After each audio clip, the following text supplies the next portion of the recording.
Hi, Laith from Wineberry Hill. I recently made a video about the incredibly useful and versatile, yet lowly, broadleaf plantain.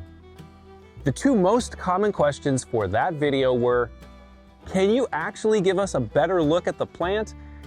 Sorry, my mistake. And can you show us how to use it? The answer is yes and yes.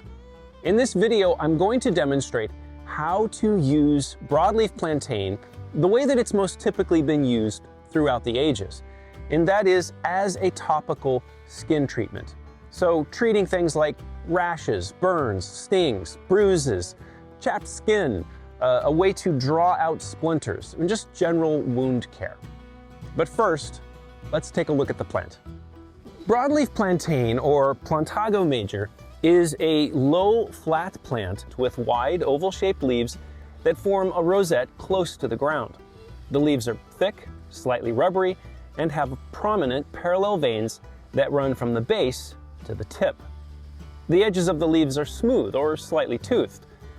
From the center of the rosette, long, slender flower stalks emerge, topped with small, greenish flowers that eventually turn into tiny brown seeds. For this video, I'm going to mention two simple methods for making a topical salve from broadleaf plantain.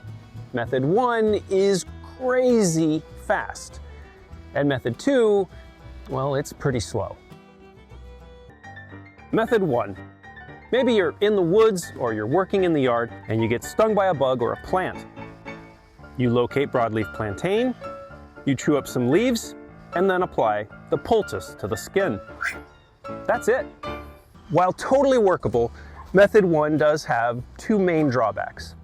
The first drawback is that broadleaf plantain is very bitter, and so the process of making that salve to apply to your wound, it could be a little less enjoyable than it needs to be. The second drawback is that potency will be a fraction of Method 2.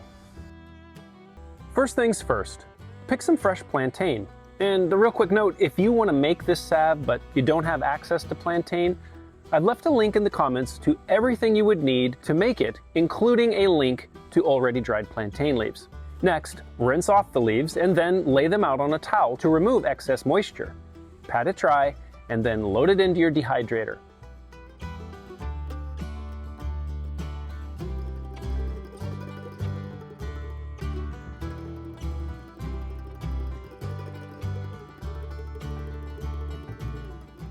It's important that it be thoroughly dry because we don't want any bacteria sneaking into our salve.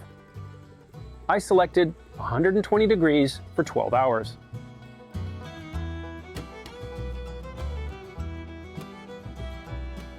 Next, chop the plantain by hand or in a food processor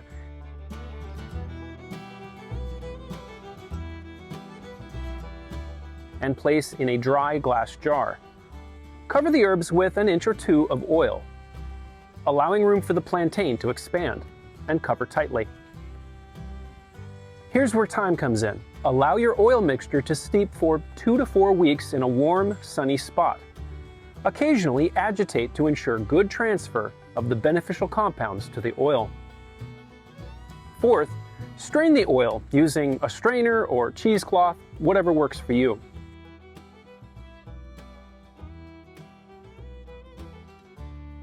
Using a double boiler or a heat-safe glass measuring cup in a pan of water, heat 1 cup of your plantain oil with the beeswax until the wax is fully melted.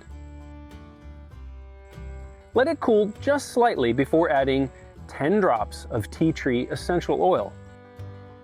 Pour it immediately into your tins.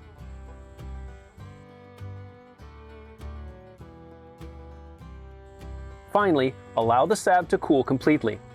Once it's set, store it in a cool, dark place, and you're good to go. So whenever you're dealing with bug bites, rashes, really just about anything skin related, grab your plantain salve and apply as needed. You're gonna love how it feels, but more importantly, you're gonna love how it works. Well, that's it. If you found any portion of this video entertaining, educational, useful, let me know in the comments and go ahead and subscribe. It really makes a big difference in making this channel possible. And if you like this video, You might like these.